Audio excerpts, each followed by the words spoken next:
This talk is on the genetic architecture and predictive modeling of quantitative traits. Further references are found here. This is work done in collaboration with a number of people: Chris Chang at BGI and Cognitive Genomics, Carson Chow at NIH, Chu-Man Ho at Michigan State, James Lee at the University of Minnesota, Laurent Tellier at BGI, and Shashank Vadakudi at NIH. Quick summary of what I'm going to try to accomplish here is the following. The talk will try to explain the background for the following prediction. If we are given phenotype-genotype data sets, which include millions of individuals, we can build predictive models for many complex traits, such as human height, cognitive ability, and even including a variety of human disease susceptibilities. These are all traits which have additive heritability of roughly 0.5 or so. This claim may sound dramatic, but the whole purpose of the talk is to make it seem plausible to you. First, a little background. Why is a theoretical physicist doing genomics? The answer is really given in this Moore's law or super Moore's law-like curve for sequencing cost. Once you become familiar with what's been happening in the sequencing field, it becomes clear that dramatic progress is going to be happening in the near future, and it makes it an attractive problem to think about for somebody with a mathematical bent. I note that this graph only goes to about 2011, and there seems to be a bit of a plateau in the decrease in sequencing cost in the last few years. Here's a more recent graph of the same quantities, this one from George Church, and you can see he's actually predicting that recent plateau will be short-lived, that we'll see further dramatic super exponential declines in sequencing costs in the coming years. Now, what kinds of expertise is it going to take to make progress using the data that will be acquired using this inexpensive sequencing? Here I've listed 4 different areas of expertise. They may seem similar, but they're actually not. And it's actually a rare individual that is in the overlap of these 4 different areas of expertise. And certainly to make progress in this area, we'll need collaborations between people trained in all of these areas. Roughly speaking, I would say someone who's in genomics is someone who's familiar with terms like variant calling or SNPs. Someone in population genetics might be familiar with Fisher's fundamental theorem of natural selection. People in behavior genetics and psychometrics are familiar with quantities like G, cognitive ability, the heritability of personality traits, etc. People who are trained in algorithms and high-dimensional statistics or machine learning are familiar with techniques such as LASSO or L1 penalized regression or compressed sensing. All of these topics will play a role in what I'm about to say. On this slide, we have a list of quantitative phenotypes. So these are traits which can be measured to some degree and the heritability estimated. And you can see this list is very incomplete. It's just it's in alphabetical order, and it starts with A, and what I'm showing here only goes up to C. But you can see there are quite a few disease conditions or traits which have a pretty high degree of heritability. So at least roughly 50% of the variance is explained by genetic causes. And all of these quantities, or all of these traits that are listed here, would be good candidates for the techniques that I'm going to discuss. On this slide, I give a general model for a quantitative phenotype. So in other words, if you had to write down a mathematical model which relates the individual phenotype Y, so that could be, for example, the height of an individual, to the genotype of that individual, that's represented by the little g, what kind of mathematical relationship would you have between Y and G? Certainly Y cannot be fully determined by G because there are non-genetic environmental effects, and on the far right of the equation we write that as noise. But the structure of how G influences Y is contained in those two summation symbols. What I've written here is a first linear term. So you have some effect sizes x of I. Most effect sizes will probably be 0. But for individual loci in the genome for which the effect size is non-zero, there'll be either a slight plus or minus effect on the resulting phenotype Y from that particular locus. And you can write down higher order terms in which loci or genes at different locations in the genome interact. And the coefficient z sub ij reflects the strength of that interaction. And you can also write higher order terms as well. So the first term here is a linear term, and the higher order terms are nonlinear. And then, of course, there's always a noise component. Now, a surprising result for people who are not familiar with population genetics is that typically the linear term actually dominates. It is responsible for the largest component of variance. And at the end of the talk, I'll perhaps give spend some time explaining why that's the case. However, we're actually able to deal with models in which we have both linear contributions and nonlinear contributions, and I'll explain that as well later in the talk. My prediction is that we'll extract many of these parameters, x sub I, z sub ij, for a variety of human traits in the next decade, and that will allow us to do approximate genomic prediction.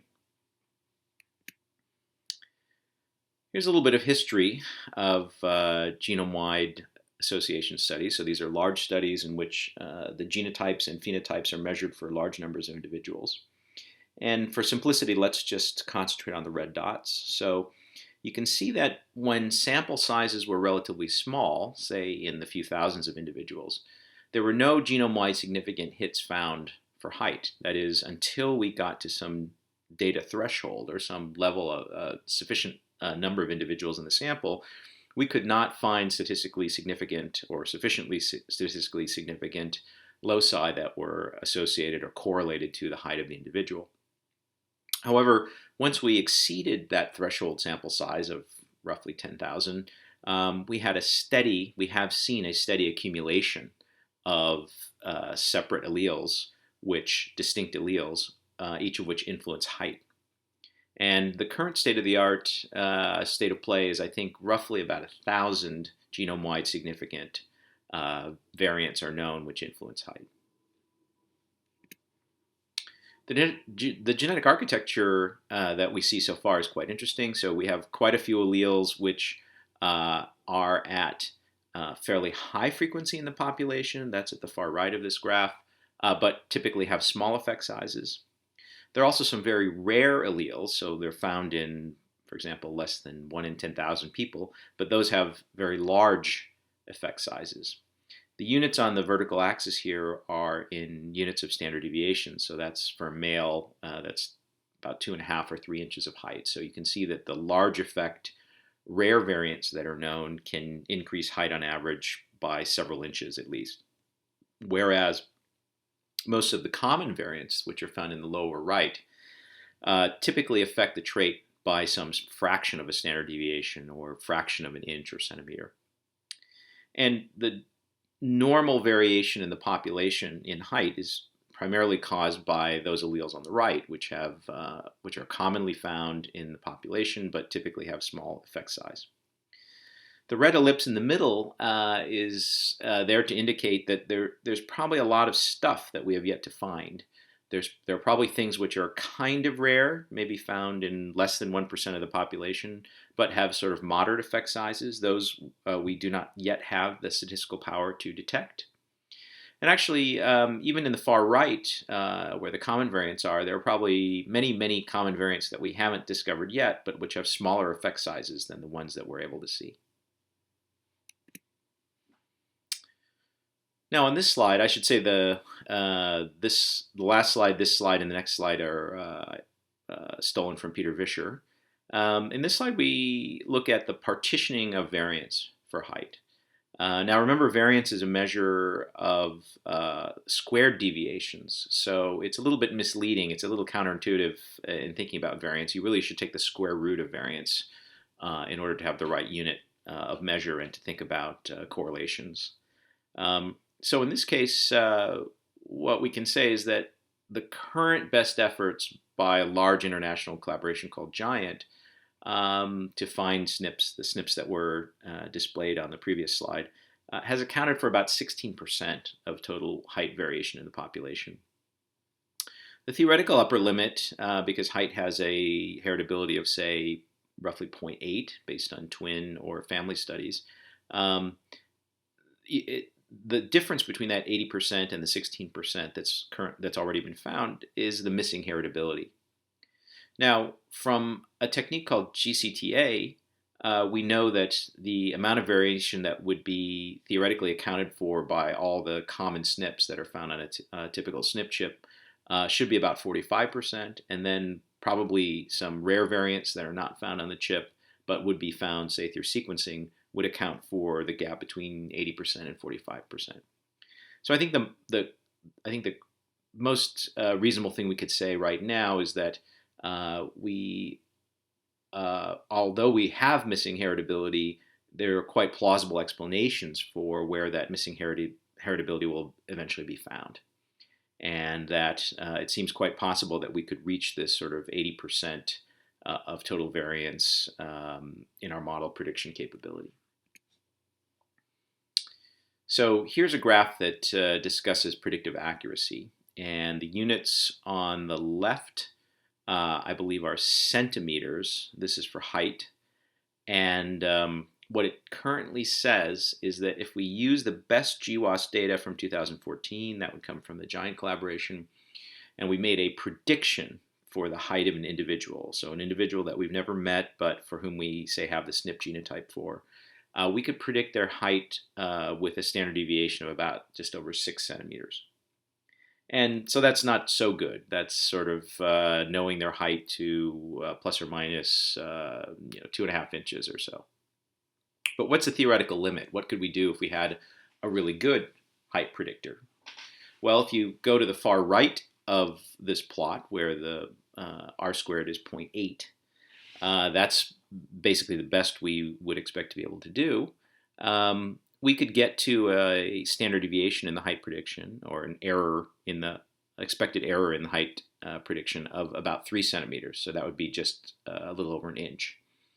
And roughly speaking, that's the difference in height that you would expect from two identical twins. So if you had two identical twins and you let them grow to adulthood, they would differ slightly in height. Their heights would be very close, but they would differ slightly. And the typical difference would be sort of like 2 or 3 centimeters, so right about 1 inch. And I think that's what we could expect to get to through genetic prediction.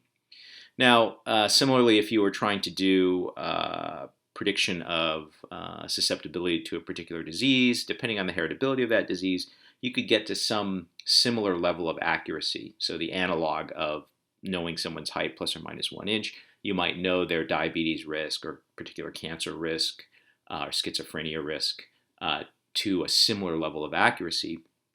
Now, one thing to keep in mind is that 1 inch is actually a very small error if you, for example, have a large deviation from the population average. So if you are predicting that this person is 6'6" plus or minus 1 inch, that's quite a significant prediction. The 1 inch is really kind of irrelevant at that point because the person is clearly very tall. In a similar way, if you're talking about people with high risk for schizophrenia, so they are, say, for example, 3 standard deviations above normal for their susceptibility to schizophrenia, that would mean that only 1 in 1,000 people has that level of schizophrenia risk.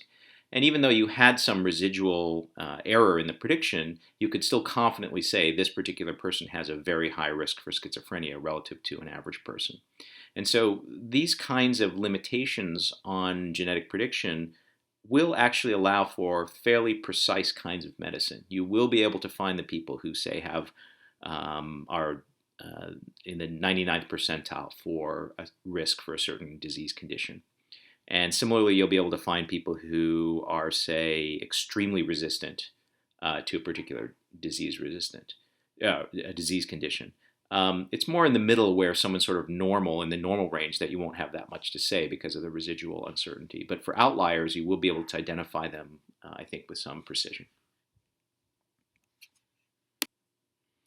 Now, one of the key aspects of the genetic architecture for a particular trait is how many causal loci are there? In other words, how many places in the genome are there which have a significant effect on the trait? And not much is known about this question. So obviously, as you do bigger and bigger GWASs, you can set a lower bound on this number. We use the symbol S for this number. But the lower bound doesn't really tell you exactly what the eventual number of causal variants will be. So as I said earlier, for height, we know it's at least 1,000, but it'll probably be many thousands by the time we're done. On this slide, we discuss it. We sort of, the picture here represents a certain technique in which what we do is we take a population of unrelated people and we form all possible pairs of individuals in that population. And then we compute the number of SNP differences within each pair and also the difference in the phenotype. So for example, how many centimeters of height difference are there between the individuals? And if you regress one against the other, what you find is an estimate of the number of SNP flips that are required to change height, say, by 1 standard deviation or say by a few inches. And from that kind of calculation, you can get a rough estimate for the total number of loci that are playing a role in determining the height. Roughly speaking, the number of SNP flips necessary to change height or any trait by 1 population standard deviation will scale like the square root of the total number of causal variants. And so if you find, as we did, that typically something like 100 or fewer SNP flips were necessary, were associated with a standard deviation change in height or cognitive ability. When you square that 100, you get some number which is of order, say, 10,000 or 100 squared. And so it's a rough kind of upper bound. It's an upper bound because the effect we saw was less than 100 of the total number of causal variants that one is eventually looking for. I think this result could be refined quite a bit, but at least gives us a rough handle on what we're looking for. This slide, I want to introduce the concept of compressed sensing.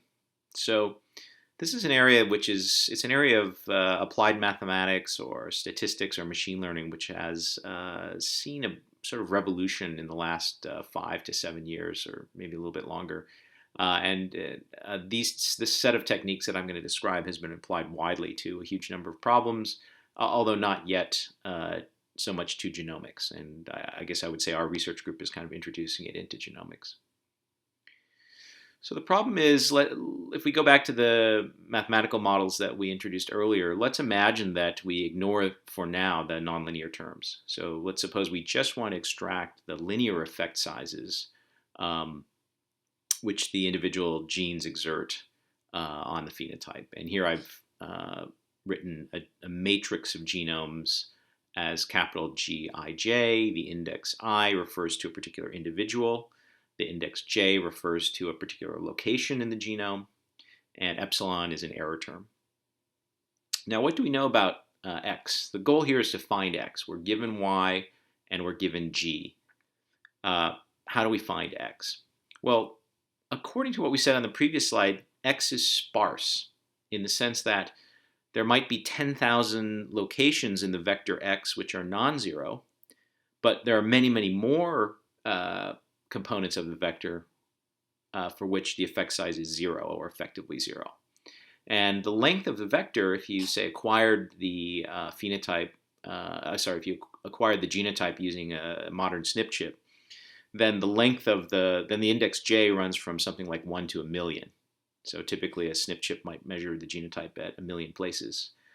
And so 10,000 is a large number, but it's much less than 1,000,000. And so the vector X is sparse. And therefore, this is a problem for which compressed sensing should give us some advantage, because compressed sensing is specifically designed to look for sparse solutions. Now, it's important to note that for the next few years, at least until we get to sample sizes of order millions, this will be an underdetermined problem. So if you think about a system of linear equations, you have 1,000,000 degrees of freedom, 1,000,000 parameters x that you don't know, And the number of constraints is given by the number of individuals in your sample. And so if you have, say, 500,000 individuals, it's an underdetermined problem. You have 500,000 constraints, but you have a million unknowns. However, if you are willing to make the assumption of sparsity, then what you can look for is, for example, the sparsest solution to this equation, which still satisfies the equation. And it turns out the amount of data that's required to solve that kind of problem is about S log p. It scales as some coefficient times S log p, where p is the number of unknowns, S is the sparsity of the vector x. This kind of estimate, S log p, is the result of quite a few theorems in the theory of compressed sensing.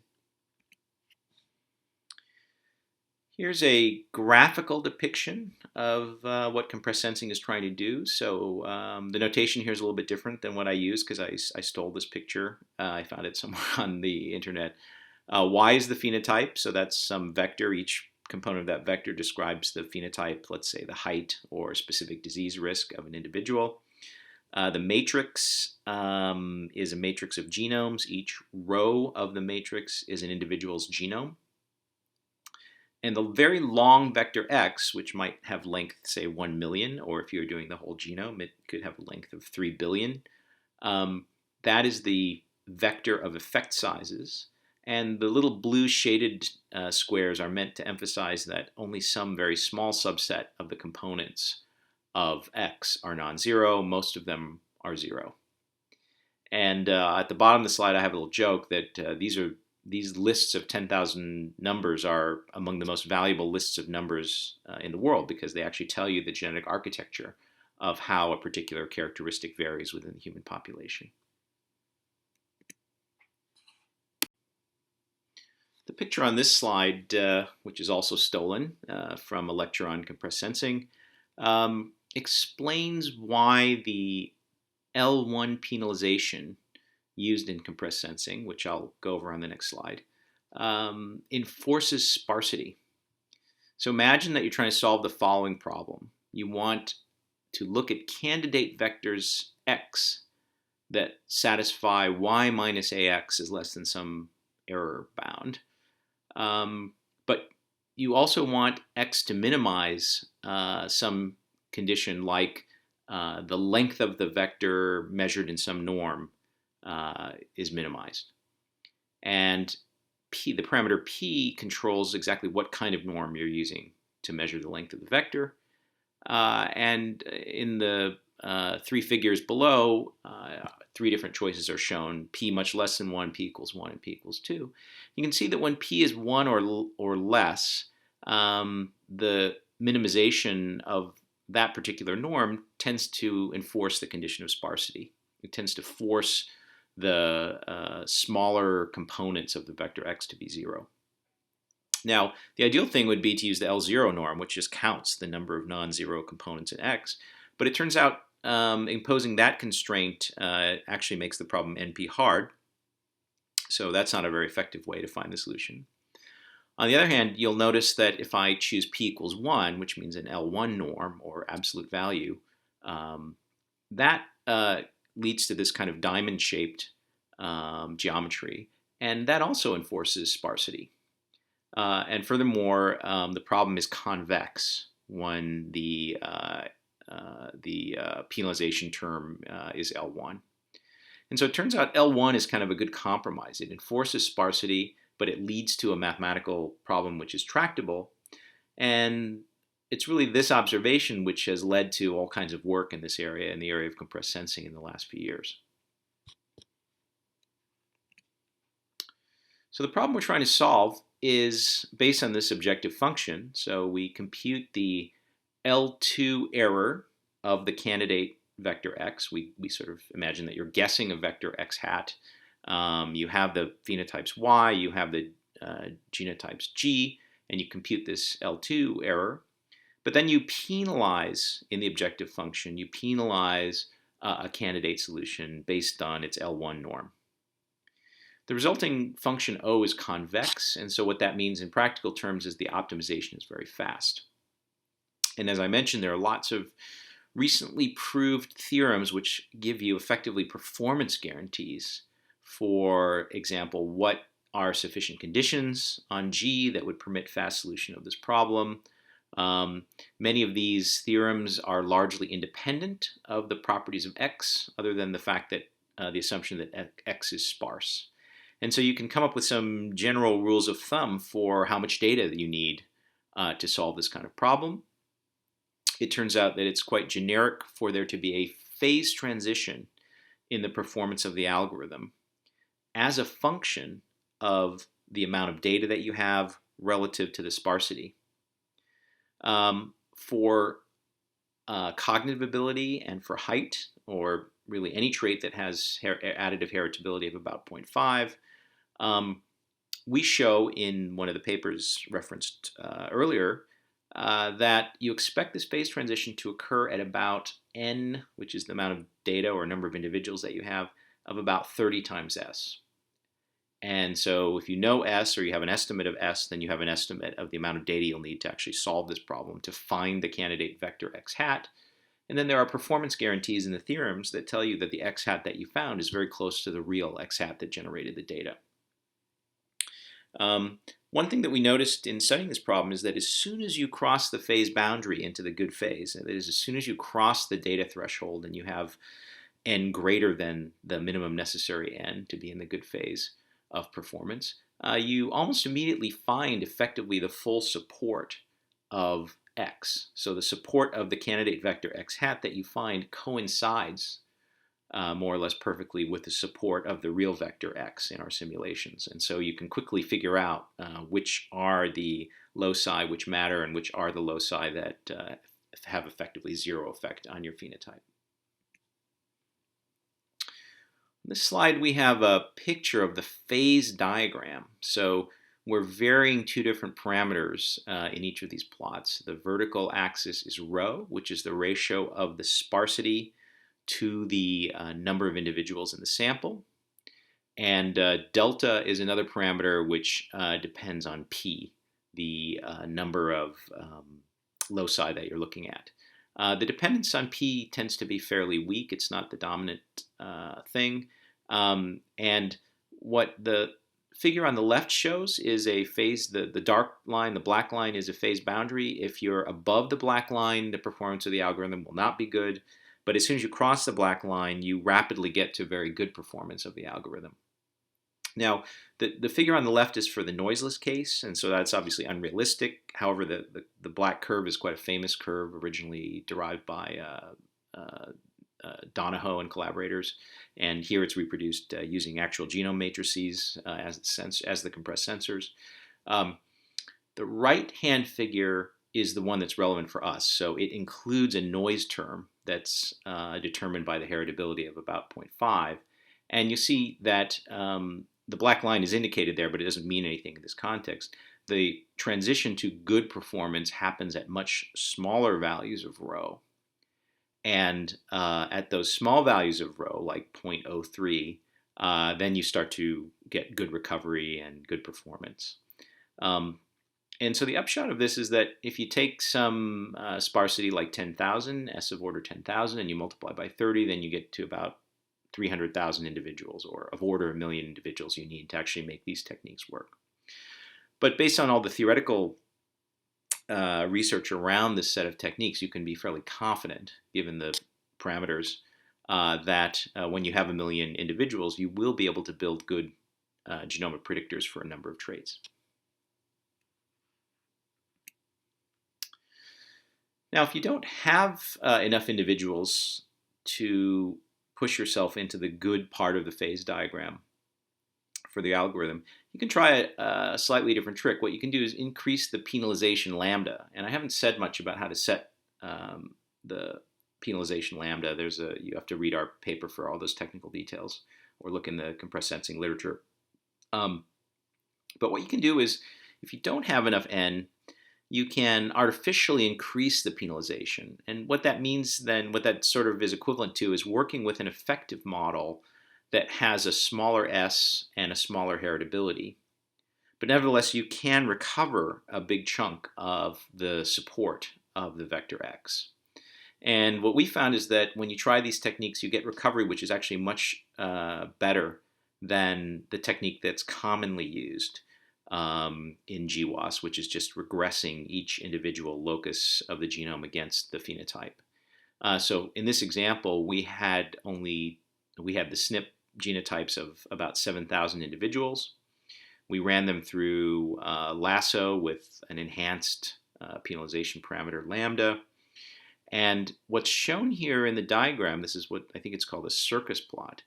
The blue radial lines are actual giant SNPs. So those are SNPs that we're pretty confident are actually associated with height. The yellow and the red radial lines correspond to hits that we found using compressed sensing. And they tend to be almost all very close to known giant hits.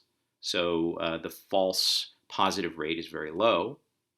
And the white dots show you what you would have gotten if you had just used the standard regression technique. You would have gotten something like less than half the number of hits than you get from using the L1 technique. And so even if you're not in the region where you have good performance, where you've crossed the phase boundary, nevertheless, it is better in some sense to use the L1 technique than what is currently used in GWAS. Okay, on this slide, I describe the application of this technique to the nonlinear case. So in what we did before, we neglected gene-gene interactions or higher order terms in the expansion of the function y. And here we're putting them back in. So in particular, I've explicitly indicated a bunch of interaction terms here. I've described them by the matrix Zij. And those are terms which indicate that the state of one locus affects how another locus contributes to the phenotype Y. And again, on the far right, there's a noise term. So each G, again, is an n by p dimensional matrix of genomes. Z is a vector of linear effects. We were calling it X earlier, but I've changed the notation here to little z and big Z.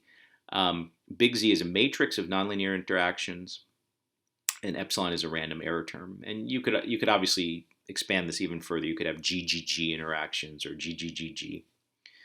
What's important here, though, is that no matter how much nonlinearity you have, you can rewrite this equation in the following form. You can write it as a nonlinear function of little g. So it's a nonlinear function of matrices of individual genomes times contracted with another quantity which I call capital X. Capital G is a nonlinear function of little g, but capital X is linear in little z and big Z. And you can see that in the first equation, because even though we have these nonlinearities, which are multiple powers of g, the parameters which control those nonlinear interactions nevertheless appear linearly in the expansion of y. And so this second equation, the lower equation, describes another compressed sensing problem, but with a different sensing matrix, capital G instead of little g, but again, it's a linear problem. And so the same sort of techniques can be used to solve it. And this results of this work are to be found in one of the other references that I gave early at the beginning of this talk. So what do we actually propose for solving this equation? Well, we propose that you first run compressed sensing on the original YG little g data using just a linear model, y equals gx. Running compressed sensing on that data set will produce some candidate vector x, and the support of that candidate vector x you can define as the causal subspace, the subspace where you really want to look for things. And there's a non-trivial assumption here that any loci that participate in the equation on the previous slide, even if they only participate at the nonlinear level, they are detectable through this kind of linear regression. And in the paper, we actually discussed to what extent this is actually a good approximation. It actually works pretty well. So you tend to get most of the causal subspace by first just running a purely linear compressed sensing step. Now we can restrict to the causal subspace that we found, and we can compute capital G over the subspace. Then we can run CS on the second equation on the previous slide, y equals big G contracted with big X. And we can look for non-zero components of big X. Those non-zero components of big X do not necessarily correspond to linear effects. They could correspond to G squared effects or G cubed effects. But compressed sensing should be able to find all of those effects as well if we have sufficient data.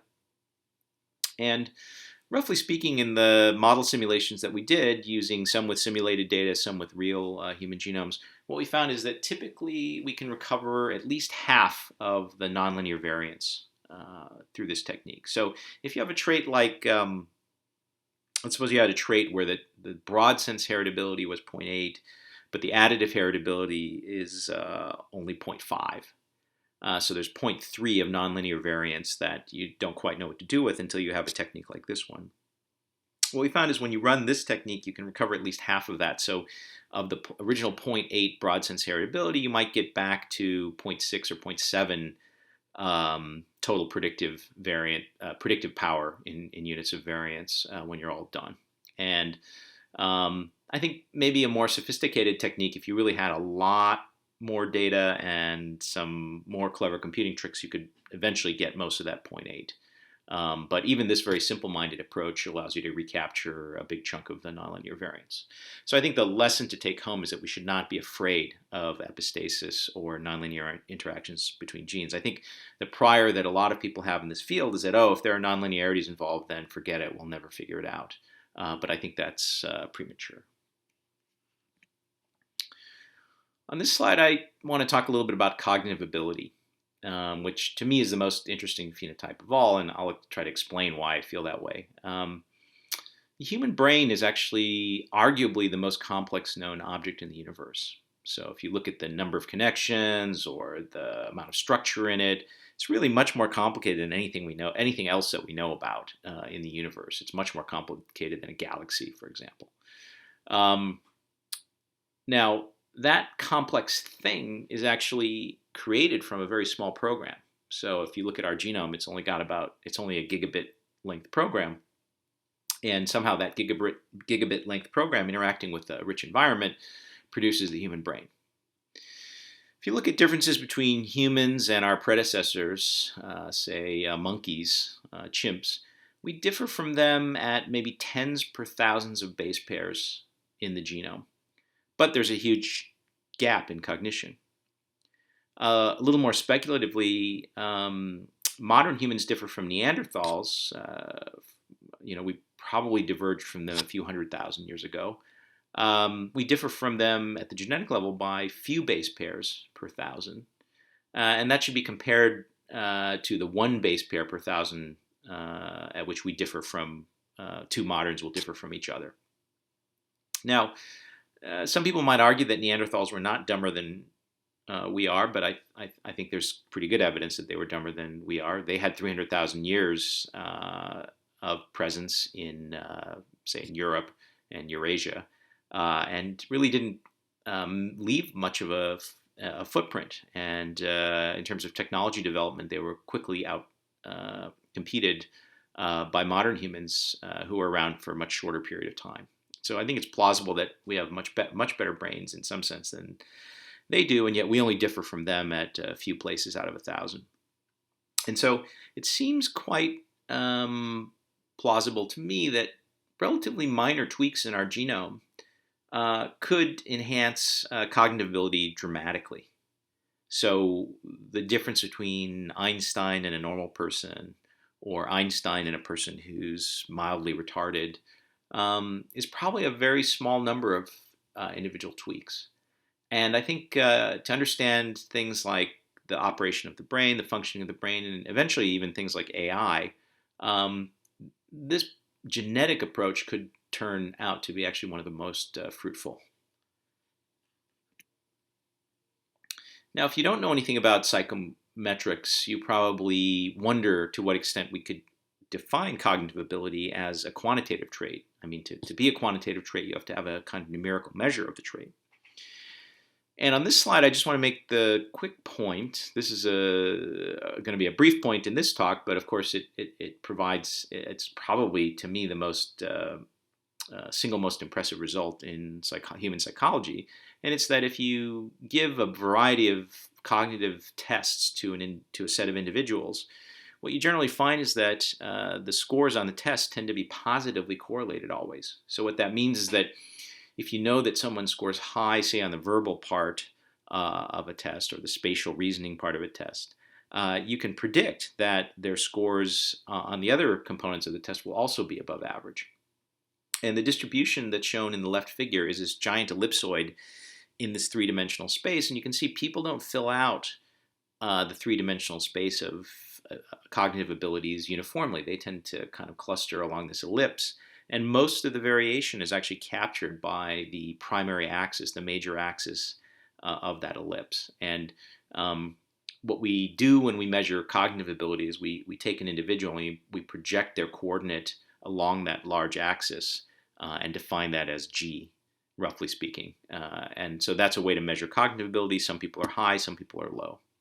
And this is a very robust measure. It has predictive power in social human settings, and it tends to be stable in adulthood. So that's actually what we measure when we measure cognitive ability.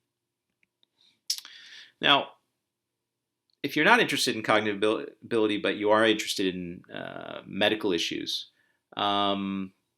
this slide is meant to try to change your perspective. So it turns out that cognitive ability is a very strong predictor of health outcomes. So, for example, there's a famous study called the Scottish Mental Survey. The survey happened way back in 1932, and there were longitudinal follow-ups of the individuals in the study. And so from this study, we have cognitive ability measured in people at a relatively young age, actually age 11. And at age 11, there's actually quite a lot of uncertainty in the measurement. So despite that uncertainty, cognitive ability measured at that early age is actually a very good predictor of longevity. It's a better predictor of longevity than adult body mass index, adult cholesterol level, adult blood pressure, or adult glucose.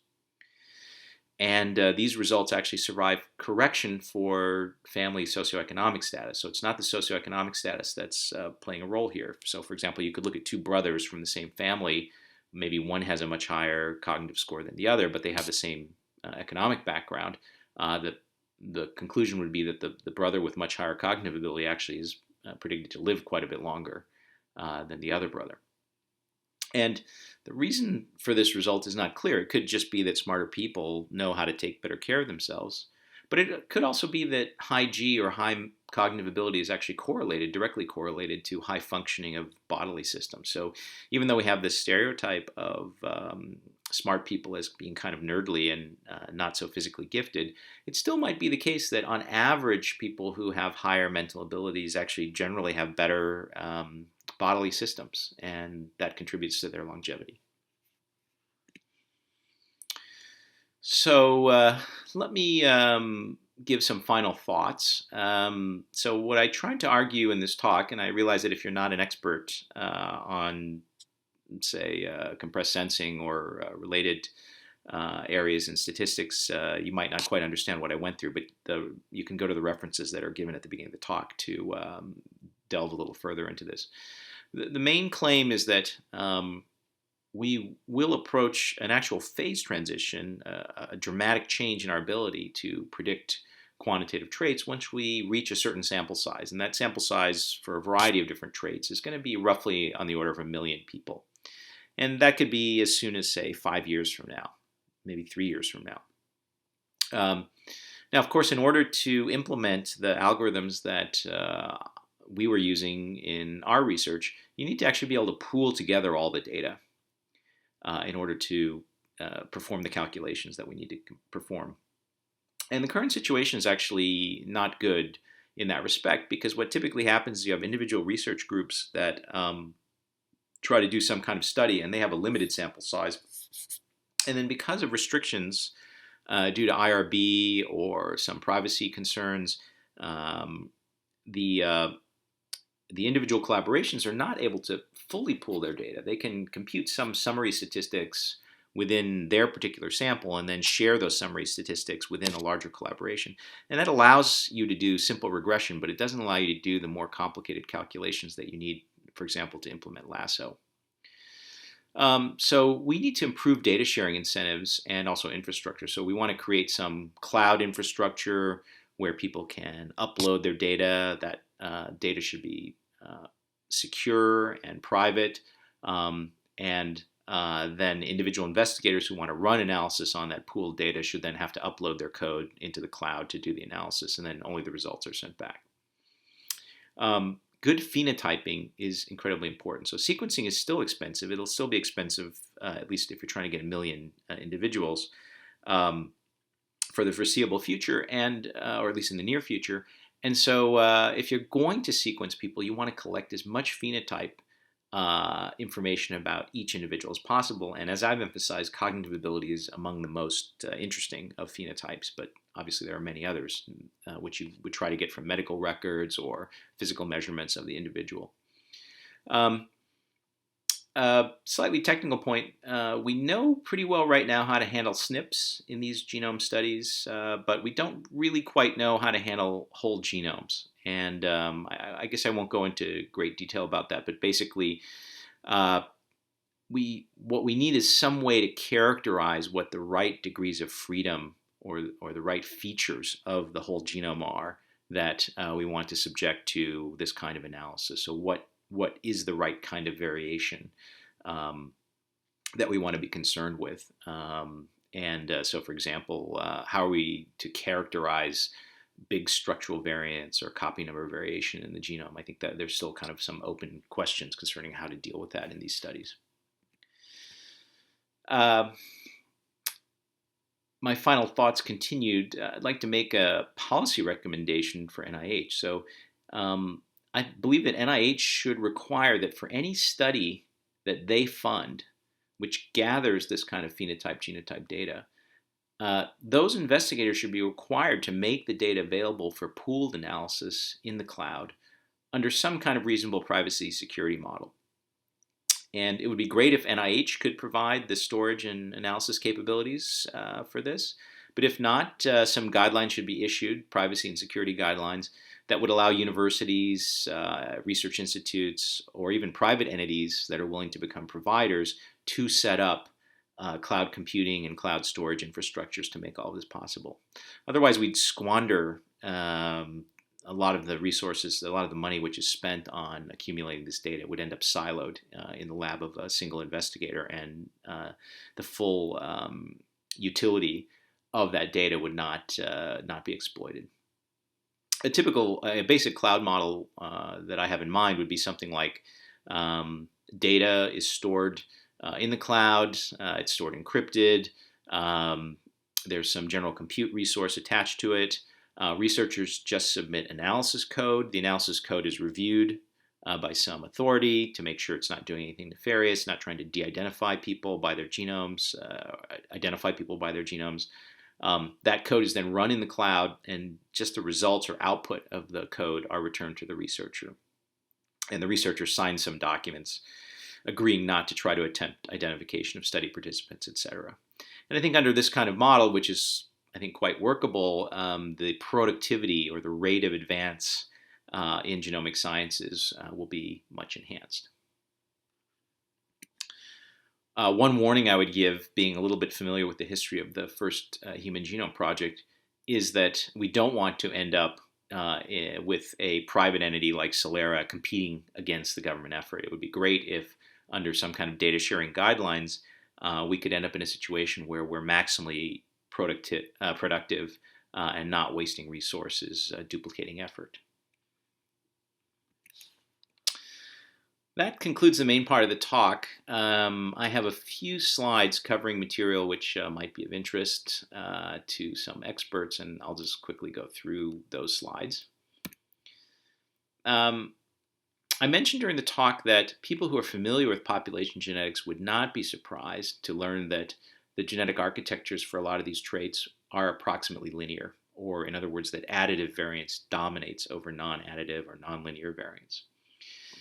And so let me explain why that's the case. And again, this would be familiar, I think, to some subset of people working in these fields, but quite unfamiliar and actually counterintuitive to many others. So it's worth going into.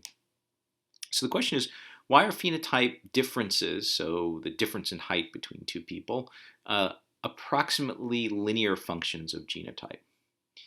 And so we have diploid genotypes. So you could think of a genotype as something like the possibilities as CC, big C, big C, big C, and little c.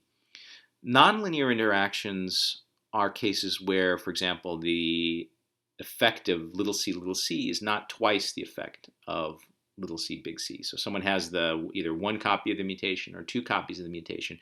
And let's say, for example, the effect of having two copies of the mutation is 5 times as big as having just one copy of the mutation. That would be a nonlinear effect. Other types of nonlinear effects would be things like having a copy of the mutation little c. The effect of that mutation depends on what's happening at some other site D. That's a nonlinearity. And so if you followed the models that I built in the early part of this talk, they include nonlinear terms of that type. But if the variants C are relatively rare, so let's suppose they have minor allele frequencies of, say, 0.1 or 0.2, the effect of any nonlinearity is suppressed because the most common case is none of these variants are present, and the next most common case is just one of the variants is present. And to have more variants, you're less and less likely of more and more powers of P, suppressing the probability of that being the case. And so what that suggests is that the most typical case in the population or in the genotype of a person in the population is that they have one of the variants, but they don't have multiple rare variants.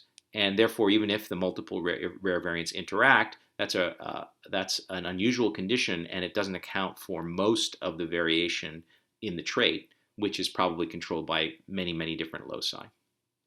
So that may have been a little bit hard to understand, but again, in the references that are cited at the beginning of this talk, you can find more detail about this argument.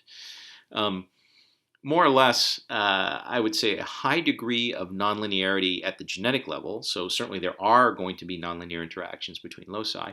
A high degree of nonlinearity at the genetic level can still correspond to almost linear aggregate variation between individuals. So when I compute the total effect of the genome on the trait Y, it could be that almost all of it is mainly due to linear effects, and there's a subleading or smaller nonlinear component. My collaborator Carson Chow likes to say that he likes to say that he thinks about biology as the linear combination of nonlinear gadgets. Certainly there are complicated nonlinear gadgets that exist in biology, but often they're connected in some kind of fairly linear way and therefore make it more tractable to think about mathematically. Now, it turns out that so population geneticists, as I mentioned, would be quite familiar with this claim that additive variance is the dominant thing. And in fact, there's actually a theorem to this effect. So Fisher's fundamental theorem says that if you have a species that's under natural selection, the rate of increase of fitness for that species is approximately equal to the additive or linear genetic variance. And so what that means is that if you know the amount of genetic variance, linear genetic variance in the population, that is actually what determines the rate at which that species can respond to selection pressure. And one way to think about that is that if you have a sexually reproducing species, actually this theorem applies to sexually reproducing species, I should have said that, typically the recombination timescale is smaller than the evolutionary timescale. The recombination timescale is the timescale over which a particular region of the genome gets sort of scrambled or randomized through random mating. And if evolutionary forces are acting over much longer timescales, then what happens is that if you have some very complicated nonlinear mutation that is required to raise fitness, that will typically get scrambled up before the evolutionary forces can elevate it to higher frequency. And most of the reaction to evolutionary forces, to selection pressures, are really just due to individual frequency changes of loci which affect the trait linearly. So if you have a trait which affects if you have a variant, genetic variant which affects the trait linearly, just by increasing the frequency of that, the good variant in the population will directly affect Y because of the linearity. And it doesn't depend on what's happening at the other parts of the genome.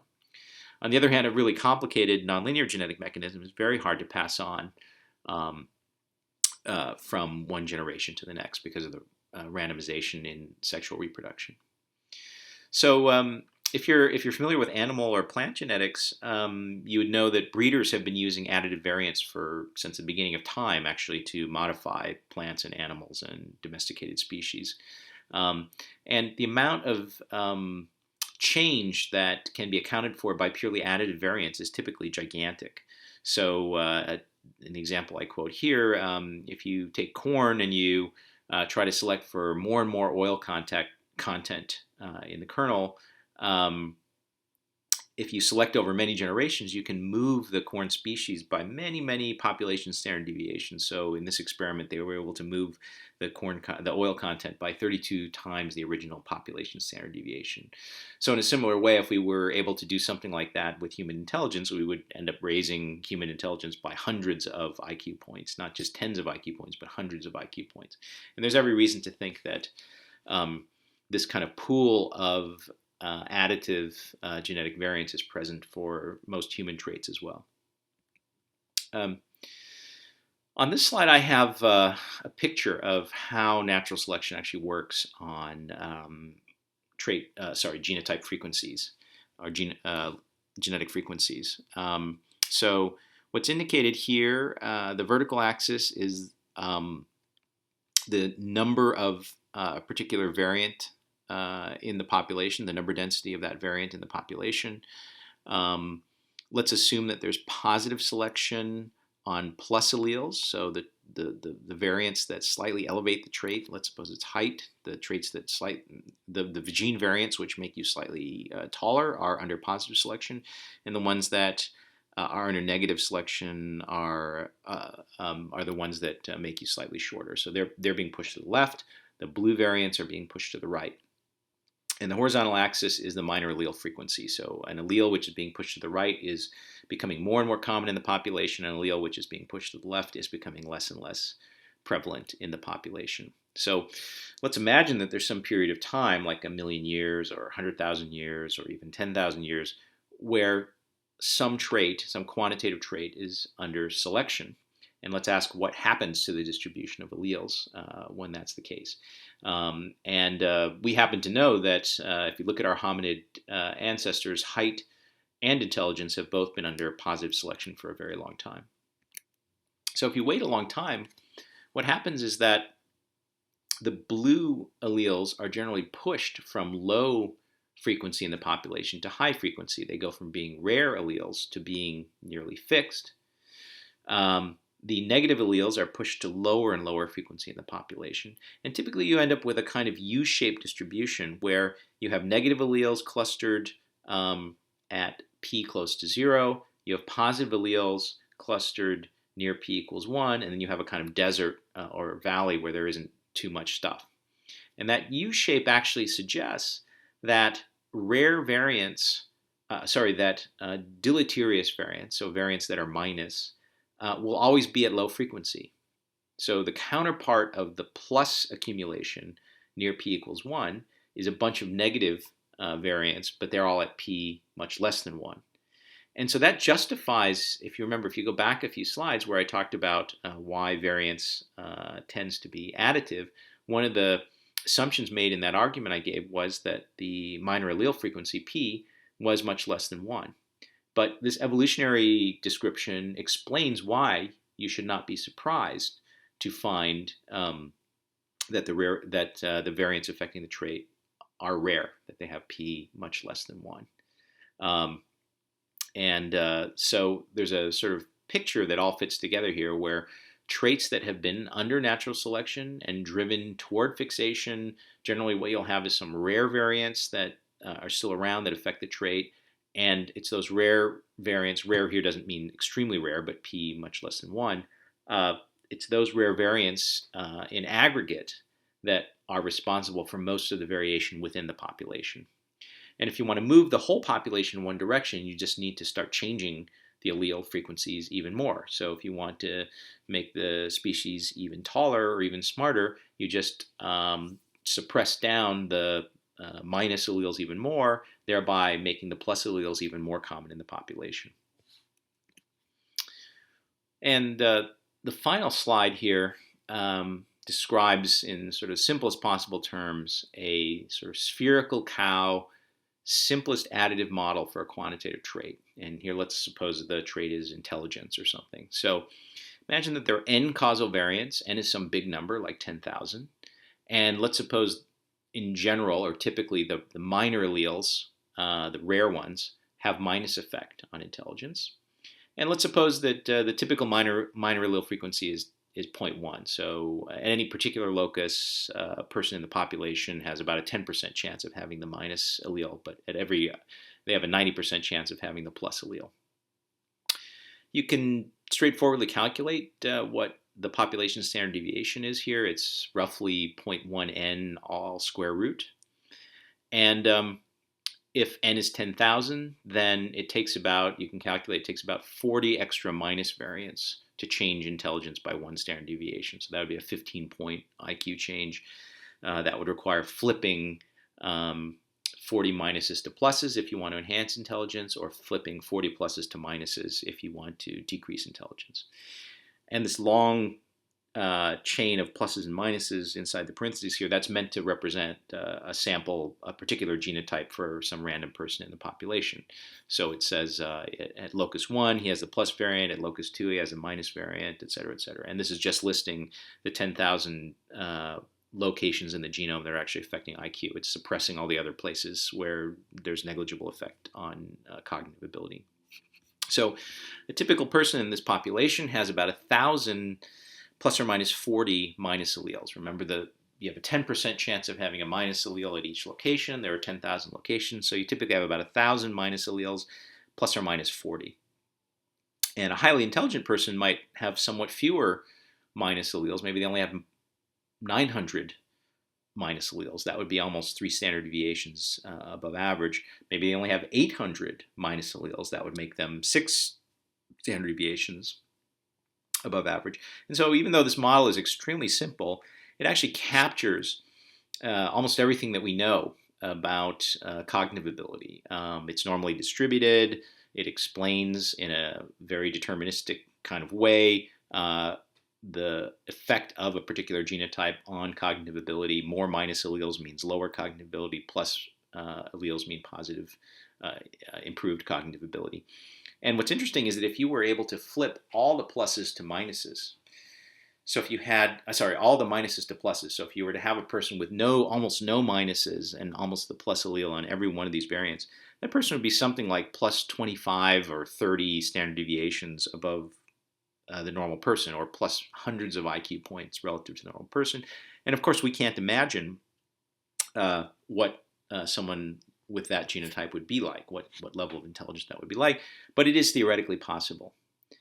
And for people who are more mathematically inclined, it should be obvious that the reservoir of variation is very large as long as n is much larger than square root of n. So 10,000 is much larger than 100, and as long as that's true, there's a lot of variation up for grabs. I'll remind you that in the case of domesticated animals, we have situations like the domesticated chicken, which lays almost 1 egg per day, whereas wild chickens lay sort of 1 or 2 eggs per month. And that change is many, many standard deviations. And yet the reservoir of variation used to produce that change all came from the original wild chicken population. We didn't genetically edit chickens. We just selectively bred them to get the traits that we want. And in a similar way, in these kinds of models of how human traits work, it would be possible to find somebody who is just incredibly resistant to disease or incredibly cognitively gifted. And I think these are all things that will be explored scientifically as the amount of sequence data accumulates. Thanks very much. Bye.